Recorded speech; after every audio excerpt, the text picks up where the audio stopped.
Dharmasthala SIT ತನಿಖೆಗೆ mega twist ಒಂದು ಸಿಗ್ತಾ ಇದೆ. ಗೃಹ ಸಚಿವರ ನಿವಾಸಕ್ಕೆ ಪ್ರಣವ್ ಮೊಹಾಂತಿ ದಿಢೀರ್ ಭೇಟಿ ಕೊಟ್ಟಿದ್ದಾರೆ. ಪರಮೇಶ್ವರ್ ಜೊತೆ ಎಸ್ಐಟಿ ಮುಖ್ಯಸ್ಥರ ಮಹತ್ವದ ಮಾತುಕತೆ.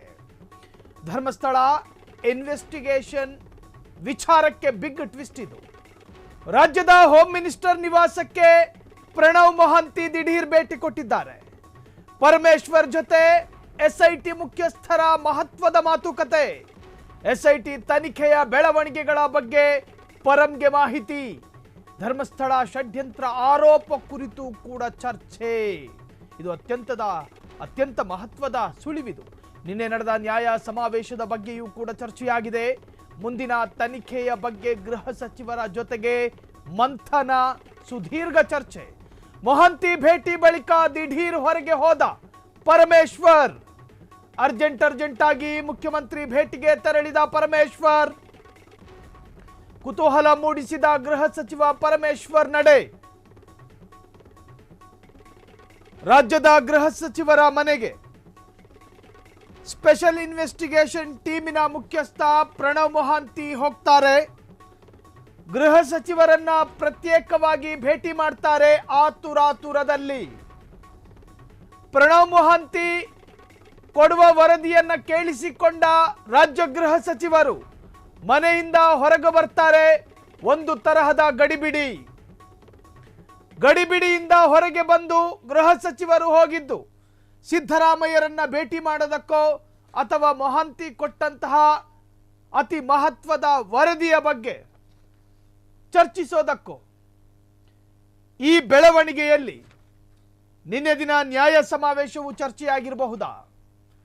ಫ್ರೀಡಂ ಪಾರ್ಕ್ನಲ್ಲಿ ನಡೆದಂತಹ ನ್ಯಾಯ ಸಮಾವೇಶ ಅನೇಕ ಕಮ್ಯುನಿಸ್ಟ್ ರಾಜಕಾರಣಿಗಳು ಕೂಡ ಬಂದಿದ್ದಂತಹ ಸಮಾವೇಶ. ಅದು ನಾನಾ ರೀತಿಯಲ್ಲಿ ಚರ್ಚೆಗೂ ಗ್ರಾಸವಾದ ಸಮಾವೇಶ. ಆ ಸಮಾವೇಶದಲ್ಲಿ ವ್ಯಕ್ತವಾದ ಅಭಿಪ್ರಾಯಗಳು ಕೂಡ ಪ್ರಣವ್ ಮೊಹಾಂತಿ ಗೃಹ ಸಚಿವರ ಬಳಿ ಹೇಳಿರಬಹುದಾ? ಎಸ್ಐಟಿ ತನಿಖೆಗೆ ಅತಿ ಮಹತ್ವದ ವಿಚಾರ ಇದು. ಎಸ್ಐಟಿ ತನಿಖೆಯ ಬೆಳವಣಿಗೆಗಳ ಬಗ್ಗೆ ಪರಂಗೆ ಮಾಹಿತಿ. ಧರ್ಮಸ್ಥಳ ಷಡ್ಯಂತ್ರ ಆರೋಪ ಕುರಿತು ಚರ್ಚೆ. ನಿನ್ನೆ ನಡೆದಂತಹ ಅರ್ಥಾತ್ ಸಮಾವೇಶದಲ್ಲಿ ನೇರವಾಗಿ ಪಾಲ್ಗೊಂಡಿದ್ದಂತಹ ರಾಷ್ಟ್ರೀಯ ರಾಜಕಾರಣಿಗಳು, ಅವರ ಹೇಳಿಕೆಗಳು ಕೂಡ ಒಂದು ತರಹದಲ್ಲಿ ಅಭಿಪ್ರಾಯಗಳು ವ್ಯಕ್ತವಾಗಿರಬಹುದಾ? ಮುಂದಿನ ತನಿಖೆಯ ಬಗ್ಗೆ ಗೃಹ ಸಚಿವರ ಜೊತೆಗೆ ಮಂಥನ. ಮೊಹಾಂತಿ ಭೇಟಿ ಬಳಿಕ ದಿಢೀರ್ ಹೊರಗೆ ಹೋದ ಪರಂ. ಅರ್ಜೆಂಟ್ ಆಗಿ ಮುಖ್ಯಮಂತ್ರಿ ಭೇಟಿಗೆ ತೆರಳಿದ ಪರಮೇಶ್ವರ್. ಕುತೂಹಲ ಮೂಡಿಸಿದ ಗೃಹ ಸಚಿವ ಪರಮೇಶ್ವರ್ ನಡೆ. ಏನಾಗಬಹುದು? ಈ ಬಗ್ಗೆ ಹೆಚ್ಚಿನ ಡೀಟೇಲ್ಸ್ ಕೊಡೋದಕ್ಕೆ ನಮ್ಮ ಪ್ರತಿನಿಧಿ ಭೀಮೇಶ್ ಈಗ ನೇರ ಸಂಪರ್ಕದಲ್ಲಿದ್ದಾರೆ. ಒಂದು ಕಡೆ ಮೊಹಾಂತಿ ಗೃಹ ಸಚಿವರನ್ನ ಭೇಟಿಯಾಗ್ತಾರೆ. ಒಂದು ಕಡೆ ಎಸ್ಐಟಿಯ ಮುಖ್ಯಸ್ಥರು ಮೊಹಾಂತಿ ಇವತ್ತು ಗೃಹ ಸಚಿವರನ್ನ ಭೇಟಿಯಾಗಿದ್ರು. ಈ ಬಗ್ಗೆ ಮಾಹಿತಿ ಕೊಡೋದಕ್ಕೆ ಸ್ಥಳದಿಂದ ನೇರವಾಗಿ ನಮ್ಮ ಪ್ರತಿನಿಧಿ ಭೀಮೇಶ್ ಜಾಯ್ನ್ ಆಗ್ತಾರೆ. ಭೀಮೇಶ್, ಒಂದು ಕಡೆ ರಾಜ್ಯ ಸರ್ಕಾರವೇ ರಚಿಸಿದ ಎಸ್ಐಟಿಯ ಮುಖ್ಯಸ್ಥ ಪ್ರಣವ್ ಮೊಹಾಂತಿ ಗೃಹ ಸಚಿವರನ್ನ ಭೇಟಿಯಾಗ್ತಾರೆ. ಅದಾದ ನಂತರ ಒಂದು ಸುತ್ತಿನ ಚರ್ಚೆಯ ಬಳಿಕ ಗೃಹ ಸಚಿವರು ಅಲ್ಲಿಂದ ಹೋದ್ರು ಎನ್ನುವ ಮಾಹಿತಿ ಏನಿದೆ? ಈ ಬಗ್ಗೆ ಹೆಚ್ಚಿನ ಡೀಟೇಲ್ಸ್ ಭೀಮೇಶ್. ಹೌದು ಸಾಹಿಲ್, ಏನು ಅಂತಂದ್ರೆ ಇವತ್ತು ಎಸ್ಐಟಿಯ ಮುಖ್ಯಸ್ಥ ಆಗಿರುವಂತಹ ಪ್ರಣವ್ ಮೊಹಾಂತಿ ಅವರು ಗೃಹ ಸಚಿವರ ಮನೆಗೆ ಭೇಟಿ ಕೊಟ್ಟಿದ್ರು. ಪರಮೇಶ್ವರ್ ಅವರ ಜೊತೆ ಸುಮಾರು 1.5 ಗಂಟೆಗಳ ಕಾಲ ಚರ್ಚೆಯನ್ನ ಮಾಡಿದ್ದಾರೆ. ಯಾವ ವಿಷಯವಾಗಿ ಅಂತಂದ್ರೆ ಮುಖ್ಯವಾಗಿ ಧರ್ಮಸ್ಥಳ ವಿಚಾರದಲ್ಲಿ ಏನಂದ್ರೆ ಷಡ್ಯಂತರ ನಡೆದಿದೆ ಮತ್ತು ಆ ಒಂದು ಭಾಗದಲ್ಲಿ ಅನೇಕ ಒಂದು ಶವಗಳನ್ನ ಹೂತು ಹಾಕಲಾಗಿದೆ ಅನ್ನುವಂಥ ವಿಚಾರ ಏನಿತ್ತು, ಅದರ ಬಗ್ಗೆ ಸಾಕಷ್ಟು ವಿಚಾರಗಳನ್ನ ಚರ್ಚೆ ಮಾಡಿದ್ದಾರೆ ಎನ್ನುವಂತಹ ಮಾಹಿತಿ ಕೂಡ ಲಭ್ಯವಾಗಿರುವಂತದ್ದು. ಯಾಕಂದ್ರೆ ಸುಮಾರು 1.5 ಗಂಟೆಗಳ ಕಾಲ ಚರ್ಚೆ ಮಾಡಿರೋದ್ರಿಂದ ಅನೇಕ ವಿಷಯಗಳನ್ನ ಅಲ್ಲಿ ಪ್ರಸ್ತಾಪ ಮಾಡಿರ್ತಾರೆ ಎನ್ನುವಂತಹ ಮಾಹಿತಿ ಇದೆ ಗೃಹ ಸಚಿವರ ಹತ್ರ. ಹೀಗಾಗಿ ಗೃಹ ಸಚಿವರು ಕೂಡ ಅವ್ರು ಹೇಳಿದಂತಹ ಒಂದು ಎಲ್ಲ ಮಾಹಿತಿಗಳನ್ನ ತೆಗೆದುಕೊಂಡು ಕೂಲಂಕುಷವಾಗಿ ಕೇಳಿ ನಂತರ ಅವ್ರಿಗೆ ಸಿಎಂ ಸಿದ್ದರಾಮಯ್ಯ ಅವರಿಂದ ಫೋನ್ ಬಂದಿದೆ. ಗೃಹ ಸಚಿವರಿಗೆ ಫೋನ್ ಬಂದಾಗ ಅವರು ಅರ್ಜೆಂಟ್ ಆಗಿನೇ ಹೊರಗೆ ಬಂದಿರುವಂತದ್ದು. ಅರ್ಜೆಂಟ್ ಆಗಿ ಬಂದು ಮಾಧ್ಯಮಗಳಿಗೂ ಕೂಡ ಯಾವುದೇ ರೀತಿಯಾದಂತಹ ಒಂದು ಪ್ರತಿಕ್ರಿಯೆಗಳನ್ನ ನೀಡಿದೆ.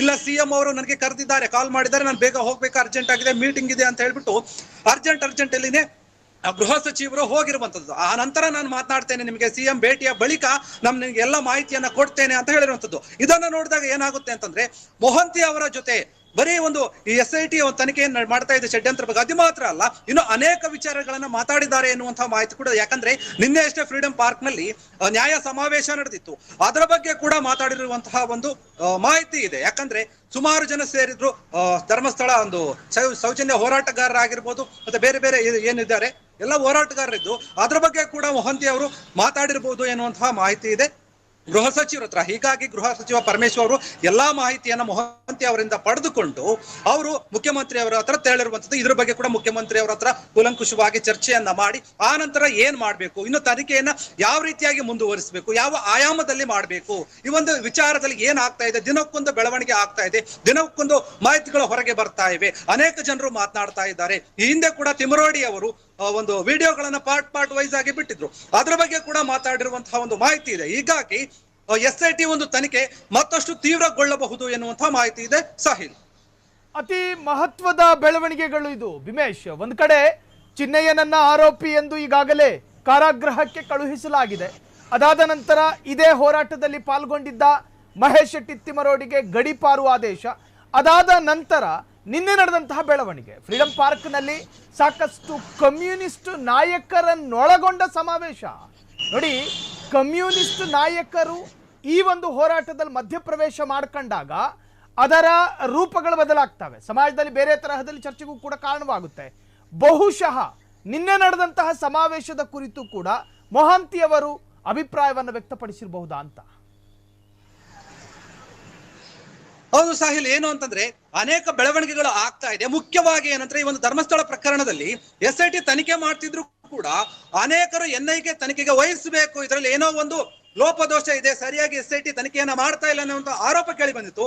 ಆದ್ರೆ ಸರ್ಕಾರ ಆಗಿರ್ಬಹುದು, ಗೃಹ ಸಚಿವರಾಗಿರ್ಬೋದು, ಮುಖ್ಯಮಂತ್ರಿಗಳಾಗಿರ್ಬೋದು, ಉಪಮುಖ್ಯಮಂತ್ರಿಗಳಾಗಿರ್ಬೋದು, ಎಲ್ಲರೂ ಕೂಡ ಹೇಳ್ತಾ ಇದ್ರು SIT ತನಿಖೆ ಏನಿದೆ ಅದು ಸರಿಯಾದ ರೀತಿಯಲ್ಲಿ ನಡೀತಾ ಇದೆ, ಯಾವುದೇ ರೀತಿಯಾಗಿ ಅದರಲ್ಲಿ ಸರ್ಕಾರ ಹಸ್ತಕ್ಷೇಪ ಮಾಡಲ್ಲ, ಅದನ್ನ SIT ತಂಡ ನೋಡ್ಕೊಳ್ಳುತ್ತೆ, ಅಲ್ಲಿನ ಅಧಿಕಾರಿಗಳು ನೋಡ್ಕೊಳ್ತಾರೆ ಅನ್ನುವಂತಹ ಮಾತನ್ನ ಸ್ಪಷ್ಟವಾಗಿ ಹೇಳಿದ್ರು ಈ ಹಿಂದೆ ಕೂಡ. ಅದೇ ರೀತಿಯಾಗಿ ಈಗ ಇದೇ ಒಂದು ವಿಚಾರವಾಗಿ ಆಗುತ್ತಿರುವಂತಹ ಒಂದು ಎಲ್ಲಾ ಬೆಳವಣಿಗೆಗಳನ್ನ ನೋಡಿಕೊಂಡು ಅದರ ಬಗ್ಗೆ ಇನ್ನಷ್ಟು ಚರ್ಚೆ ಮಾಡಬೇಕು, ಏನು ನಾವು ಇನ್ನ ಕ್ರಮವನ್ನ ತೆಗೆದುಕೊಳ್ಬೇಕು, ಯಾವ ರೀತಿಯ ಒಂದು ಆಯಾಮದಲ್ಲಿ ನಾವು ತನಿಖೆಯನ್ನ ಮಾಡಬೇಕು, ಇವೆಲ್ಲವನ್ನು ಚರ್ಚೆ ಮಾಡೋಕೆ ಅಂತಾನೆ ಮೊಹಂತಿ ಅವರು ಗೃಹ ಸಚಿವರ ಒಂದು ನಿವಾಸಕ್ಕೆ ಬಂದಿದ್ರು. ಸದಾಶಿವನಗರದಲ್ಲಿರುವಂತಹ ಅವರ ಮನೆಗೆ ಭೇಟಿ ನೀಡಿ 1.5 ಗಂಟೆ ಸಮಯವನ್ನು ತೆಗೆದುಕೊಂಡು ಎಲ್ಲಾ ವಿಚಾರಗಳನ್ನ ಅವ್ರಿಗೆ ಹೇಳಿ ತಿಳಿಸಿ, ಏನೇನ್ ಬೆಳವಣಿಗೆ ಆಯ್ತು ಎಲ್ಲವನ್ನು ತಿಳಿಸಿ, ತಿಮರೋಡಿ ಅವರು ಗಡಿಪಾರಾಗಿರೋದಾಗಿರ್ಬೋದು, ನಿನ್ನೆ ಫ್ರೀಡಂ ಪಾರ್ಕ್ ನಲ್ಲಿ ಆಗಿರುವಂತಹ ಒಂದು ಸಮಾವೇಶ ಆಗಿರ್ಬೋದು, ಈ ಎಲ್ಲವನ್ನು ಕೂಡ ಮಾತನಾಡಿ ಅವ್ರ ಹತ್ರ ಏನ್ ಪ್ರೂಫ್ ಇದೆ ಎಲ್ಲವನ್ನು ತೋರಿಸಿ ಅವೆಲ್ಲವನ್ನು ಕೂಡ ಹೇಳಿ ಚರ್ಚೆಯನ್ನ ಮಾಡಿದ್ದಾರೆ. ಆ ಚರ್ಚೆ ಈಗ ಹೋಗಿ ಮತ್ತೆ ಮುಖ್ಯಮಂತ್ರಿ ಅವರ ಹತ್ರ ಕೂಡ ಚರ್ಚೆಯನ್ನ ಮಾಡ್ತಾರೆ ಗೃಹ ಸಚಿವರು.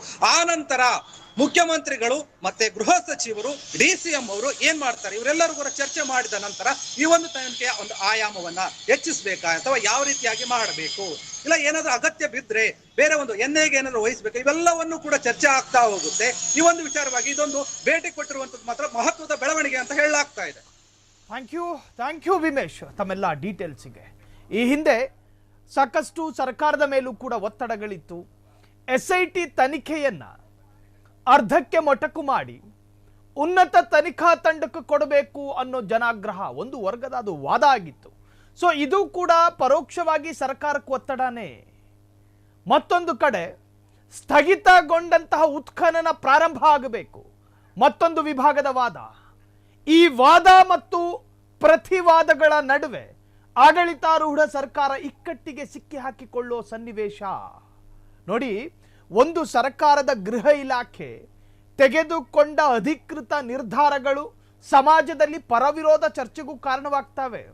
ಸರ್ಕಾರ ತೆಗೆದುಕೊಂಡ ಅಷ್ಟು ನಿರ್ಧಾರಗಳನ್ನ ಎಲ್ಲ ನಾಗರಿಕರು ಸ್ವೀಕರಿಸಿಕೊಳ್ಳಬೇಕು ಅಂತೇನು ಇಲ್ವಲ್ಲ, ಎರಡೂ ಕಡೆಯ ವಾದಗಳು ಕೂಡ ಇರುತ್ತವೆ.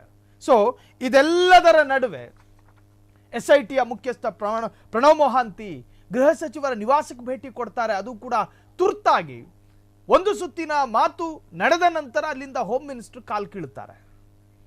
ಕಾರಣವಾಗ್ತಾ ಇದೆ ಗೃಹ ಸಚಿವರ ನಡೆಗಳು. ಕ್ಷಣ ಕ್ಷಣದ ಸುದ್ದಿಗಳಿಗಾಗಿ ಫ್ರೀಡಂ ಟಿವಿ ಸಬ್ಸ್ಕ್ರೈಬ್ ಮಾಡಿ, ಲೈಕ್ ಮಾಡಿ ಹಾಗೂ ಫಾಲೋ ಮಾಡಿ. ಹೊಸ ಸುದ್ದಿಗಳ ನೋಟಿಫಿಕೇಶನ್ಗಾಗಿ ಬೆಲ್ ಐಕಾನ್ ಮೇಲೆ ಕ್ಲಿಕ್ ಮಾಡಿ.